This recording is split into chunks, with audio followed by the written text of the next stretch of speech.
ಇನ್ನು ಚುನಾವಣಾ ಪ್ರಚಾರ ಈ ಸಂದರ್ಭದಲ್ಲಿ ನೀತಿ ಸಂಹಿತೆ ಉಲ್ಲಂಘನೆ ಆಗುವಂತಹ ಆರೋಪಗಳು ಪದೇ ಪದೇ ಕೇಳಿ ಬರ್ತಾ ಇದೆ.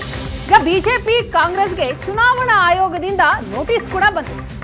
ಪ್ರಚಾರದ ವೇಳೆ ಆಕ್ಷೇಪಾರ್ಹ ಪದ ಬಳಕೆಯ ಬಗ್ಗೆ ಪರಸ್ಪರ ದೂರು ದಾಖಲಾಗಿದೆ. ಕಾಂಗ್ರೆಸ್ ಬಿಜೆಪಿ ದೂರನ್ನ ಆಧರಿಸಿ ಇಬ್ಬರಿಗೂ ಚುನಾವಣಾ ಆಯೋಗ ನೋಟಿಸ್ ಕೊಟ್ಟಿದೆ.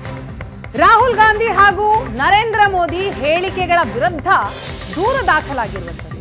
ಏಪ್ರಿಲ್ 29ರ ಒಳಗಾಗಿ ಈ ನೋಟಿಸ್ಗೆ ಉತ್ತರ ಕೊಡಬೇಕು ಅಂತ ನಡ್ಡಾ ಖರ್ಗೆಗೆ ಆಯೋಗ ಸೂಚನೆಯನ್ನ ಕೊಟ್ಟಿದೆ.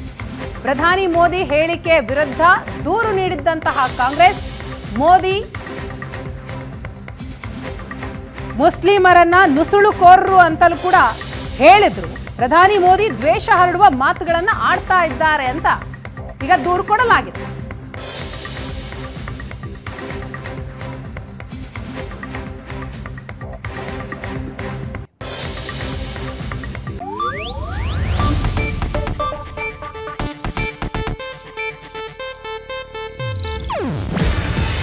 ಇದು ಏಷ್ಯಾನೆಟ್ ನ್ಯೂಸ್ ನೆಟ್ವರ್ಕ್ ಪ್ರಸ್ತುತಿ.